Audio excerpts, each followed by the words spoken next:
कसा असतो? आपल्या डोक्यात काय संकल्पना? महाराज म्हणजे महाराज पाहिजे, त्याचे कपडे कसे पाहिजे?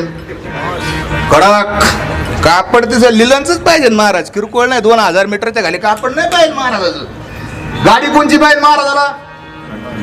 हा तुम्ही म्हणता ती फोर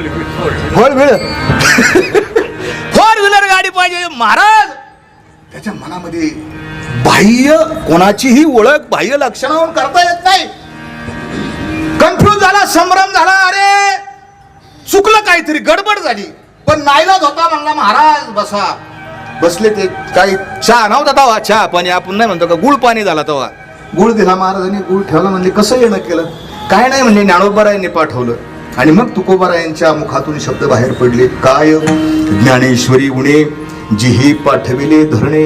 अरे आमच्याकडे पाठवा, आमचा एवढा अधिकार. ज्ञानियांचा राजा गुरु महाराव म्हणती ज्ञानदेव तुम्हा ऐशे मज पामरा. हे काय थोरपण? जयाची द्वारी सोन्याचा पिंपळ अंगी ऐशे बळ रेडा बोले. जयानं घातली मुक्तीची गवांदी मिळवली मांदी. एवढा मोठा अधिकार तुमचा ज्ञानोबा आहे आणि तुम्ही माझ्यासारख्या पामराकडं? ठीक आहे म्हटले. आणि मग बसले. काय पाहिजे तुम्हाला? त्यांनी सांगितलं मला अर्थ पाहिजे. काय करू? मला धर्म सांगा, मला मोक्ष सांगा. आणि मग तुकोबारायांनी 11 अभंग लिहून दिली.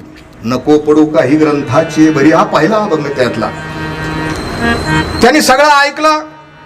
म्हणलं महाराज हे सगळं ऐकलं मी, मला आता एक काम करा, मला मोक्ष पाहिजे.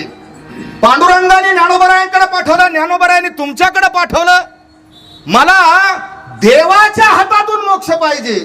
तुकोबारायांनी त्याच्याकडे पाहिलं. अरे दादा तुला मी एवढे अभंग सांगितले तरी तुझ्या लक्षात बसाना. आणि तुकोबारायांनी त्याला सांगितलं, ऐक देवापाशी काय मोक्षाचं गठुडं नाही.